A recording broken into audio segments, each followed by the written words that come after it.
Do you have an activity plan for the next month or the next 12 months? What would it feel like to have that figured out? The legacy storytelling method takes the guesswork out of creating meaning within your activities.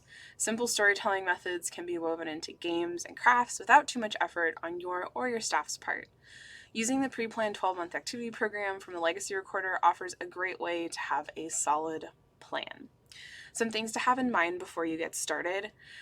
Have an idea of who is available on a weekly basis in your facility or wherever you are. Knowing the skills and abilities of your participants, understanding the limitations of your facility or your specific situation, and keeping the above three things in mind will help you develop and plan programs and activities that can be adapted on the fly and won't break the energy bank of you or your staff. Some thinking steps to keep in mind as you work through your 12-month activity plan. Always start with the end in mind. Think about what you want your residents to experience this year and how you want your staff to feel when they are executing and hosting the programming. Identify why you are including storytelling in your planning and activities. Knowing your why helps keep the guardrails on when shiny things show up. Understanding the who, what are their abilities, who is available in their life to support them, what are they interested in, and this is related to your residents specifically and the people you're caring for, and who I affectionately call storytellers.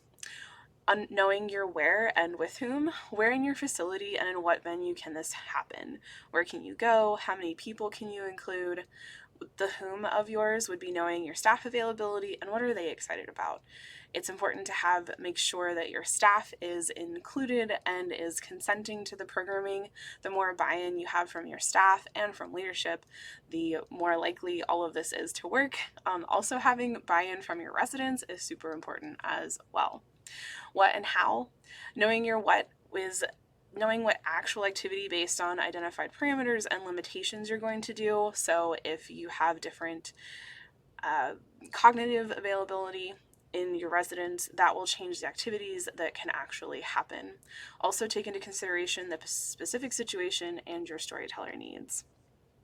The how is how we layer in storytelling. This really depends on group dynamics and interests and can vary widely. The activity planning program has a variety of different options. I've tried to include, there's worksheets, there's a break-in activity, for second activity, and different things that are related to the actual storytelling prompts and things that are included in the activity planning.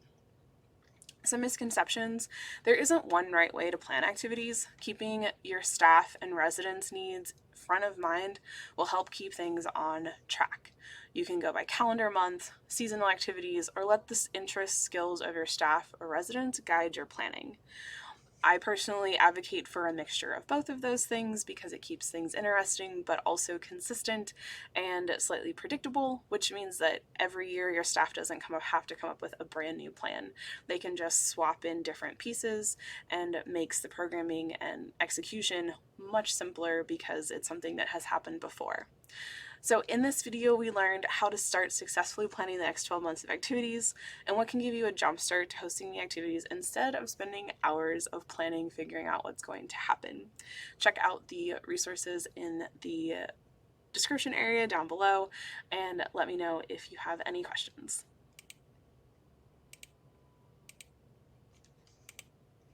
I'm trying to end the recording, it's not working.